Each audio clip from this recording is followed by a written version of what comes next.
Well, good morning, everybody. I believe it's the 30th of June, and it's Friday. And, well, I'll walk a little bit down this way, but look, I'll tell you what, new car. You want a new car? This is the new type of model that you get from the Ukrainian war zone. Look at that.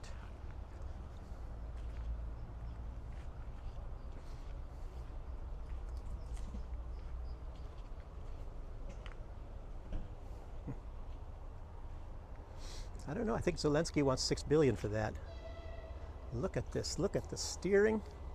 It's just something.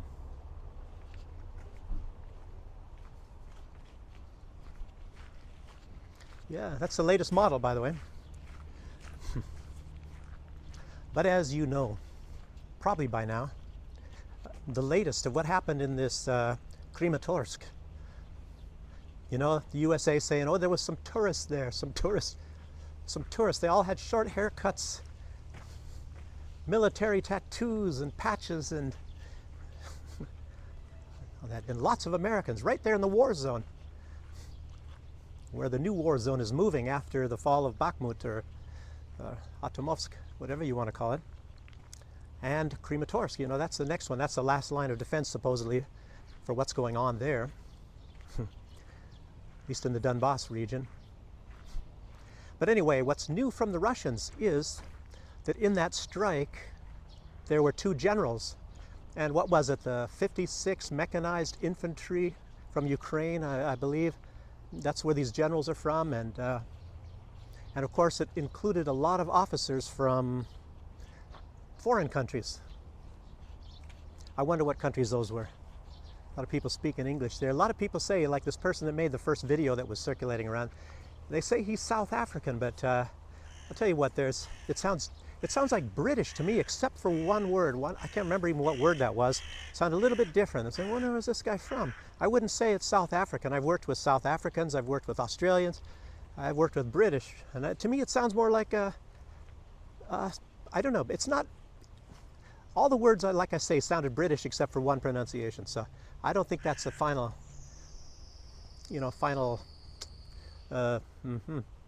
final decision on that, saying that person is from South Africa. I don't know who started that one. It doesn't matter. Maybe it doesn't matter where he's from. I don't know. But apparently a lot of people were from a lot of foreign countries there, and they had a big meeting. And obviously when you have two generals getting snuffed out, makes you wonder who else got snuffed out. It looks like and another thing, I mentioned even yesterday, I think there was some patches, you know, and I've seen a couple other shows. Are very good to watch normally is Jackson Hinkle. The guy surprised me. He's 23 years old. He's never been in the military. He's never been to college, but yet he's very good at what he's doing. So, but what I would like to add to all this is that just because somebody has some patches or tattoos, it doesn't mean that they're actually in those units. Because I think in the Army we had few people that had some kind of tattoos, and it's a little bit frowned upon if you have some tattoo from some regiment or something, and you are never in that regiment, you know, kind of a funny kind of stuff. So, you know, that's more all I want to say about that. There's just no guarantee of where these people are from. I would strongly suspect, though, we have 101st Airborne there, and I can almost promise you 99% there has Delta Force there. Don't ask me how I know that, but I can almost promise you that Delta Force is there. So, say no more, say no more. But, you know, when you start reporting on these incidences, and it's kind of like, you know, what do I find important? What do you find important? What does the person who is given the report find important? I guess that's mostly it. You gotta try to identify with who your audience is and figure out what they want to hear. A lot of things going on, a lot of little things. And well, I'll just start from where my notes started. And just breaking, Putin's given a speech. As a matter of fact, it's probably going on right now still. I saw part of it. And what he was saying is that Ukraine is losing in every possible way, and economically, militarily, everything. They're losing in every way. They're even losing quite a bit on the media front. A lot of people turning against them, as you see. So what's left, and I've already mentioned this in another video, and I think maybe even Alex Cristoforo has mentioned this, but probably a lot of people, you know, you can just figure it out yourself. But when you're losing, you know, what do they have left? Normally it was the media. They were using the media, but they're losing in the media too. So, you know, terrorism is what they're going to do. And they're using terrorism. I said that, like I said, and, you know, attacks into Russia and whatnot. But it seems like the big one is, at least what Putin's belief is, and a lot of people in Russia, very sick. And of course, I'll tell you what, even Ukraine, and I'll get to that. But what they're trying, apparently, is the Zaporozhye power plant. They're trying to cause a nuclear disaster. And it makes you wonder, you know, what, this is sick. But think about this. Isn't it also sick to send your untrained people, in a manner of speaking, in waves against an enemy that is well prepared and well dug in, to just send them in waves to die? Just and drag them off the street, give them 2 weeks of training, and then just send them go. And if you don't go, then they shoot you in the head. So it's you know, and they have the you know, that expression, meat grinder. But if you think that is sick, it's less sick, think about this, to blow up some kind of a plant like that. And what has been put out in the news in the Ukraine, and of course the Ukraine even admits this. They know that this is going on. And the news in Ukraine is saying, oh, don't worry that the radioactivity will not reach Kiev. I mean, coming out with some kind of pronouncement like that, what does that tell you? Saying, oh, don't worry, you know, when it blows up, it's not going to hit Kiev. Anyway, that was the breaking news. And, you know, and it's also like this breaking news, but it was 12 hours ago at least, you know, about these two generals getting apparently snuffed out in this in this missile raid. And I don't know. It goes into your head. Well, how do you end all this stuff? How do you end this stuff? Because it's just going to escalate. No matter where you're at, it's going to affect you in some way. You know, you're going to be paying higher taxes in the United States. It's just going to get worse as they keep sending billions and billions. You know, Australia is sending billions. Europe is sending billions. And then Germany, as I said, Christian Lindner, the finance person in charge of the finance over there, says we don't have any money anymore, but yet they're still sending billions. And well, I wrote in my notes here, probably I don't want to get ahead of myself. I always do, and then I probably leave a lot of, you know, kind of important topics out. Maybe I should have mentioned right now that Poland is very anxious to get more involved in this. And of course, as you know, they have soldiers there already. And let me go back to my notes. Start off maybe a little bit boring topics, you know, and then go into the good stuff later on. So I don't know how long this is going to be. But anyway, in my last video, I was indicating that that there's the Soros connection between all these three major groups that seek to, you know, to form the aspects, preform these aspects of our geopolitical society today. You know, they got the neocons, neoliberals, and the neo-nasties. And then, of course, there are other groups, I suppose you could say. I don't know, maybe they cross over. There is, of course, the people that are trying to get rights for pedophiles, they call MAPS. And then there are the climate alarmists. And, you know, still, all these roads lead to Soros. It's been well known that a person in the news lately, you know, really trying to get into the news and now is in the news lately, you know, is actually I guess you'd say an agent of George Soros as well. Greta Thunberg, you know, all roads lead to Soros. You know, in the last days, Greta Thunberg, she made her pilgrimage to Kiev, as everybody who wants to be in the spotlight, they make their pilgrimage to Kiev and to touch the great Zelensky. I touched him. Oh, I touched him. Did you see me? I touched him. You want my autograph? you know, and maybe he wanted to touch Greta. So two shining stars, you know, two shining stars. Greta Thunberg, as you know, comes from a multimillionaire family. Her mother was a great opera singer, and then of course in the family they're heavily involved in the filmmaking industry in Sweden. Yeah, Sweden. So anyway, she made her pilgrimage there, you know, with a lot of other people that want to bask in the limelight of Greta Thunberg and Zelensky, of course. Gosh, doesn't it make you sick? Doesn't make you sick, these people. So anyway, two stars joining to make one bright star. And, you know, part of the subject was this farcical thing saying that Russia wants to blow up the Zaporozhye power plant, when you all know who that is. Who's been trying to make sure? Russia wants to blow up their own power plant where their own people are stationed and guarding. Yeah, and what? Russia wants to take over their what is it? Imperialistic views of taking over Ukraine. So they want to cause the entire Ukraine possibly to be filled with radioactivity. But anyway, look at the who is willing to make these sacrifices to destroy the environment, to kill off as many people, even their own people, as possible. And who tries to preserve human life? I mean, I don't know. I guess it depends on what stations you're watching, CNN or independent broadcasts such as the Duran or I. Earl Grey or John Mark Dougan or so many others, you know, so many others. Garland Nixon, Scott Ritter. There's just many more. Anyway, the New Atlas, Brian Berletic. Watch those shows. You know, they'll give you at least a little bit of education, unless you already have it. Everybody watching this already has that education. You guys all know this. I'm just kind of singing to the choir here a little bit. So anyway, Greta, yes. So that, you know, that's just showing you another connection, you know, of anybody with these ideologies, like the climate change ideology.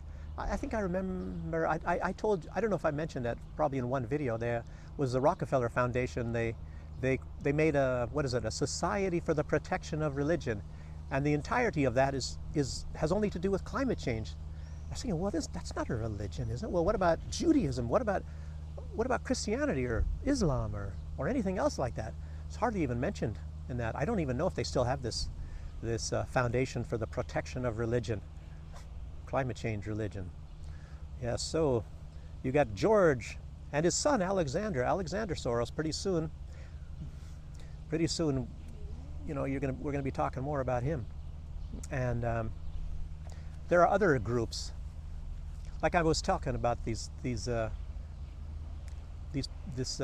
people going against the children, you know, and some of this sick stuff. Mel Gibson is supposed to be coming out with something if they don't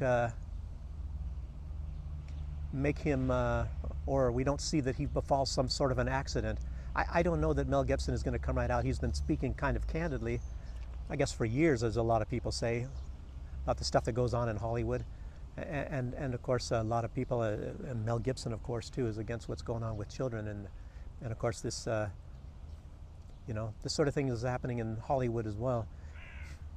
And you have these people that think they have the fountain of youth, and they know how to live forever. And it's very strange that a lot of these people live a long time, and they're probably part of these same groups, like Henry Kissinger or George Soros. These people, what, in their 90s or something?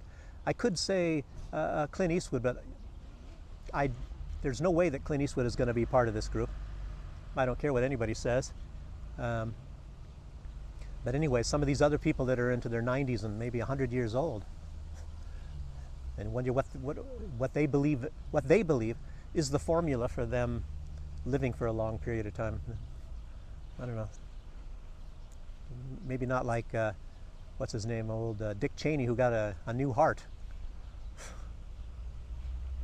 I don't know. Or maybe he never had one in the first place. But anyway, he's got a heart from some donor now, wherever this donor came from, and I don't know. Don't even want to go into that. But remember Newt Gingrich, who was a former Speaker of the House of Representatives. and also a former presidential candidate. Remember when he was talking? I don't know if any of you saw this. It was some sort of a news event or on the news channel, and they were talking to him, and he was mentioning old gorgeous George Soros, and they sort of shut him up, and he said, "Oh, it's verboten." I shouldn't be quoting. I'm paraphrasing here. Oh, it's verboten to speak about someone in this connection. Yeah, but anyway, this attack on children is not going on in what I call the East, maybe the Middle East, my Middle East, Belarus and Russia. Russia extends from west to east. They don't have this onslaught of against children and this crazy stuff. And you're probably not hearing that much about it even in the West. But, you know, a lot of these, the news is coming out. How much of it is true? I don't know. I'm not going to comment on it. I wouldn't even, to me it's too sick to even look into that sort of stuff. And yeah, and Putin, remember Putin? When he brought those children from orphanages and brought them to Moscow, brought them out of a war zone, out of the war zone in Ukraine, and he brought them, and most of the time with their families. A lot of them that did not have their families with them are reunited with their families, but yet they're putting him in front of the International Criminal Court. They're trying to anyway, for that. Well, we all know, at least those watching this channel, they know what the real truth is now and what's really come out afterwards. And you know, all of this stuff, they're trying to push into Belarus with these ideologies and things like that. And I've been mentioning it in other videos, and you know, and I think there is a significant amount of people in Belarus that are falling for a lot of this stuff, and I would actually urge a lot of them not to be falling into this. And that's one reason why I'm just bringing a lot of this stuff up, is just so they can maybe even look into that themselves. You know, they hear what I'm saying, and maybe they'll find some sort of trace. Actually, time is on our side. Those that want to support humanity and conservative values of how things have been, at least in the time a lot of us grew up in our age groups. Children, in connection, very terrible, terrible stuff with the organ trade. I don't even want to make the connection, but you know what I'm getting at. The blood from children, and this has been going on for a long, long time, even in the Nazi days here in Belarus, what they used children for. So find out yourself. And then Putin, bad guy for getting those children, taking them out of a potential situation like that and bringing them to Russia. The elites in the West, there's a lot of them that are very sick.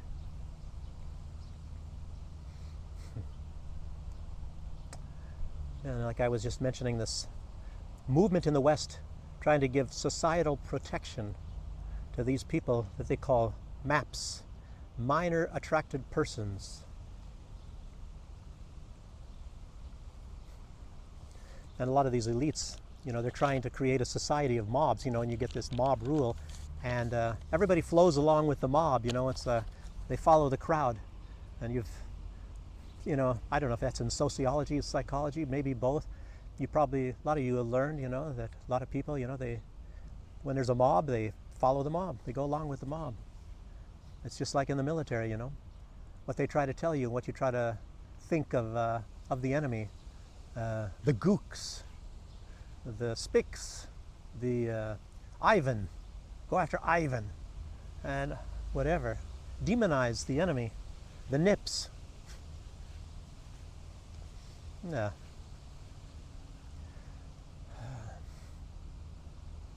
And of course, like I said, I'm wondering that all the roads lead to gorgeous George.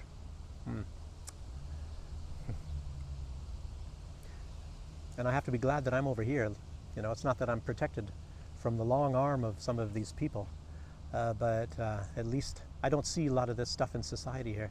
You know, sure, there's elements of that stuff here. Woke people.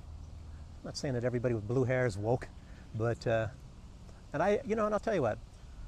You see people probably like lesbians and things. I'm not even attacking these people. But as I say, that stuff is not actually illegal over here. It is just not promoted. It's not permitted to be promoted. So, and they'll say to those of you in the West that it's illegal to be gay. How can you make something like that illegal?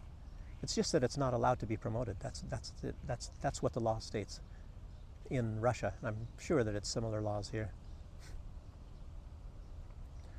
Yes, so you just hope that society everywhere on Earth can right itself and start to shrug off all of this stuff. And I don't even see the point. Why are they pushing all of this stuff?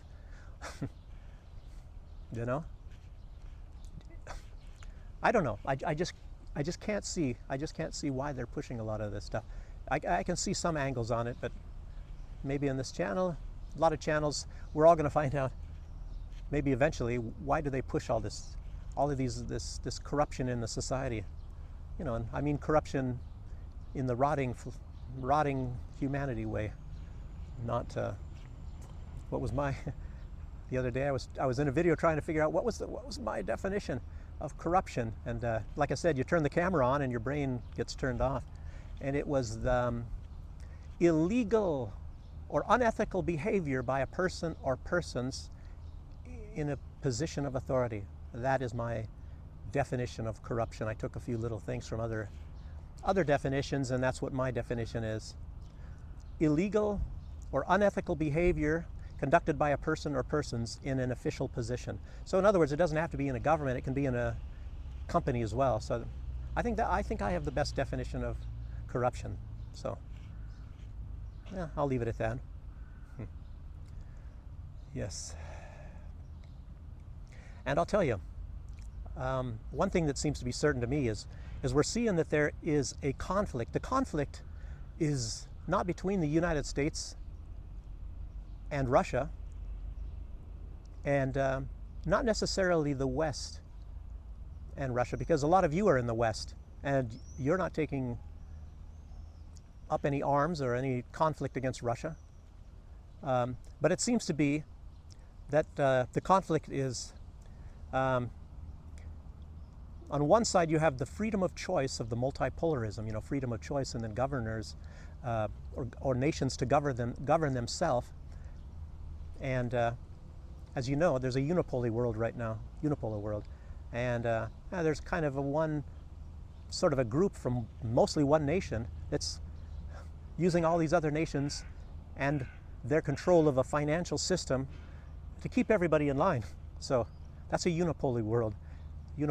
And then you have this multipolar world coming up where finance is actually, it's not consolidated under one entity, but it is a multipolar, and then there's a little bit of say for all the different. Just say that it's like a freedom from domination, and then you have this. I guess you could call it the open society. The open society. I don't even know what that word "open" means in this society. The two words don't really fit together. It's not an open society. It's not even democracy. But maybe open society does not claim to be democratic, even though they try to use that word. What is democracy? I mean, you'd all be confused now. Democracy is that whatever the leader decides to tell you, you have to do. Over here in Belarus, for example, I didn't have to put a medical substance in my arm, but in the free democratic countries, I was told I have to do that, or else. The country that I come from said nobody is being forced. Nobody's being forced. We just take your job away from you. It's like saying we just take the food out of your mouth. So you don't get a job. You don't even get to go to a supermarket. But we're not forcing you to get this medical intervention. No. Gosh. Well, you know what I'm getting at here. I guess I'm not allowed to talk straight on anymore. I like to go straight on and tell you what's going on, but I guess you got to talk around in circles now with a lot of these media agencies. So, also, this is probably going to be a clown world for Alex Cristoforo. There's a U.S. State Department representative named Matthew Miller. He said something like, "Well, okay, after this event, and maybe after these videos came out which the videotape was actually done by people in the West. I mean, Western people, U.S. soldiers, or Western soldiers at least, by the way. So, and he said, okay, well, we may have some people killed there, but, and here's the quote, he said, "The president has been very clear that U.S. troops will not be on the ground in Ukraine." And I don't know, these troops, I was, you know, the film footage didn't show, but I was wondering if there had some science fiction movies where people fly around on some cushions and they never actually touch the ground. So I'm wondering if that's what he's getting at. So these U.S. soldiers, and then after this problem, get out of here, Ant. After this problem, these people were evac'd very quickly, and the U.S. Black Hawk helicopters, they turned off their transponders. And obviously there was more than one. Some of these people were sent to Berlin, apparently. I don't know, maybe some even went to Walter Reed in Washington, D.C. But a lot of them were taken to Romania. And the big hospital normally for the United States and Germany is, I think, Wiesbaden normally. But probably the first step would be Berlin, and then maybe sent to Wiesbaden. There are other hospitals, Würzburg, and there's Heidelberg and all that. But normally I think some of the combat cases, the worst combat cases, normally get sewn up. I think most of the time we were sending, the people who were getting sent in my day, I think they were getting sent to Wiesbaden. So,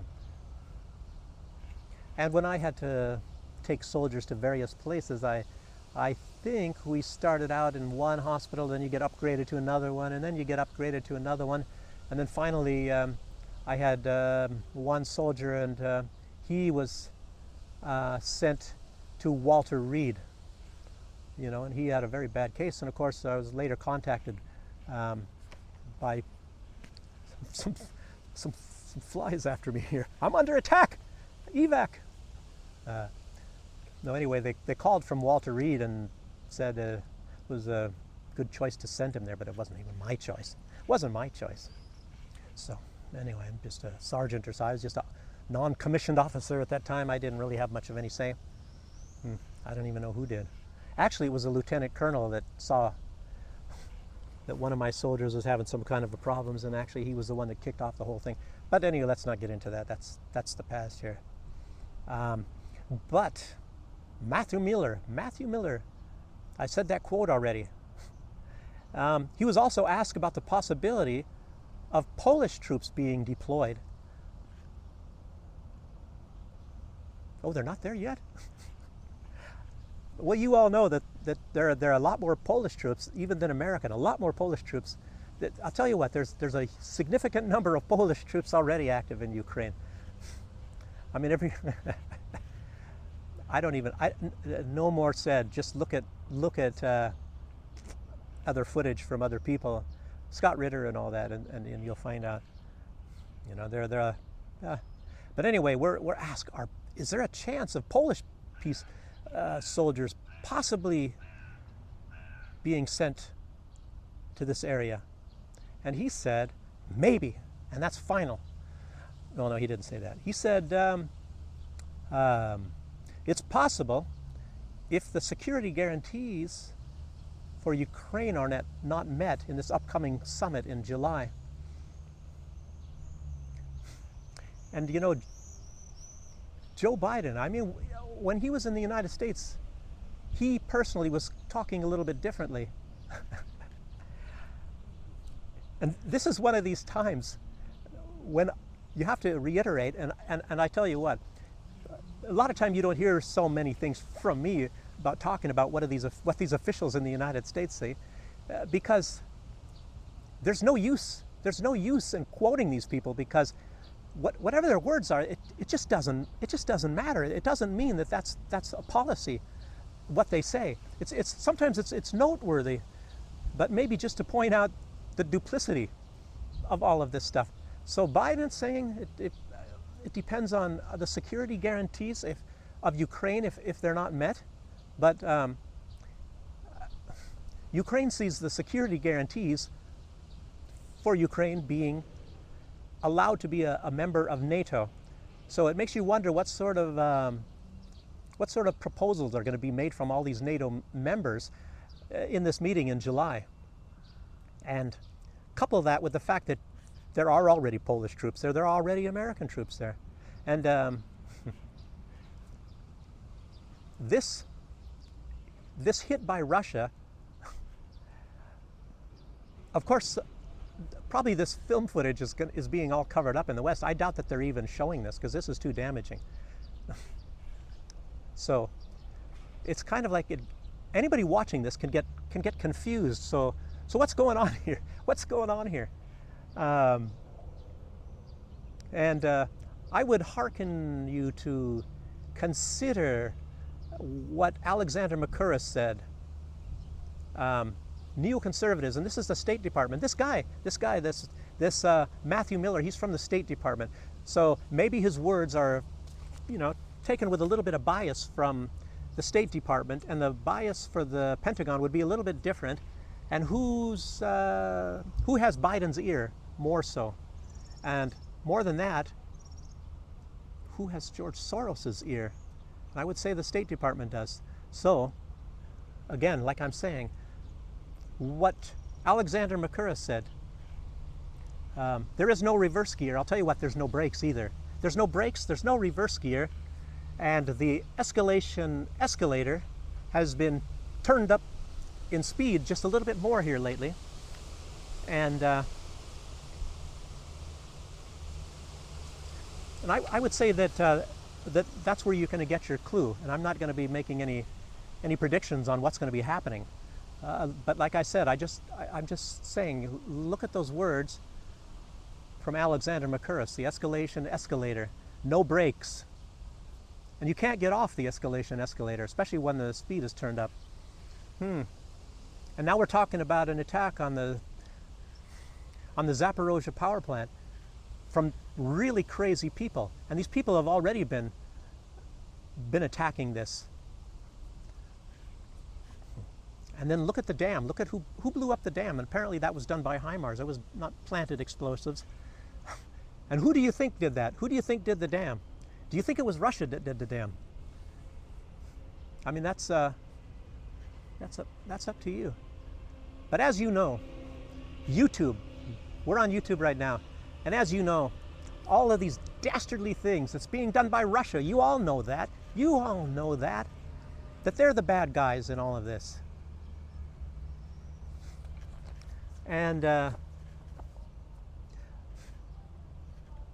makes you really wonder. I'll tell you what, in my position, I may not get any fallout if something happens in this Zaporozhye nuclear power plant. May not. That's not a definitive that's not definitive words. But I'll tell you what, Europe. And if you remember what happened in Chernobyl, and it's too bad that I wasn't able to go on the 22nd, recently to that, not the 22nd, it was on the, it's coming up, it's on the 1st of July. And I'll tell you, I found out, just a side note, I found out why. It's a long weekend, it's a 3-day weekend. Monday is a holiday. This trip that I was going to be taking is on a Saturday, and you know how some people are. They want a long weekend. They don't want to like if they have Monday off, they certainly want to take Saturday, Sunday, and Monday off. And if one of their work days was Saturday, it'd be nice on sunny weather before it gets really hot here to take a 3-day weekend rather than just a 2-day weekend.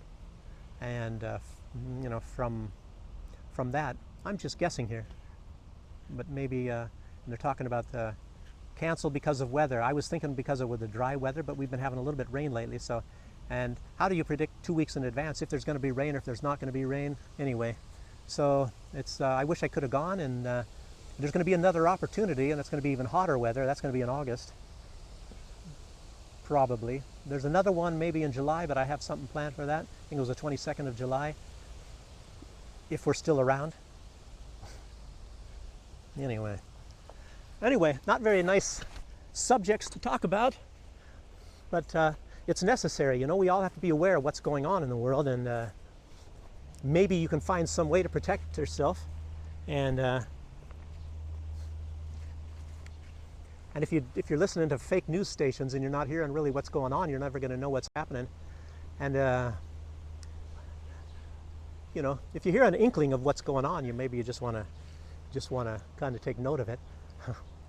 And you never know. A lot of time, something completely different happens, and hopefully it's not going to be worse. Vladimir Zelensky, he followed Elon Musk on Twitter, and Elon Musk tweeted back. He said, "I'm sorry, I'm not going to send you $6 billion like Joe did." And somehow the result of all of this was that Zelensky blocked Elon Musk.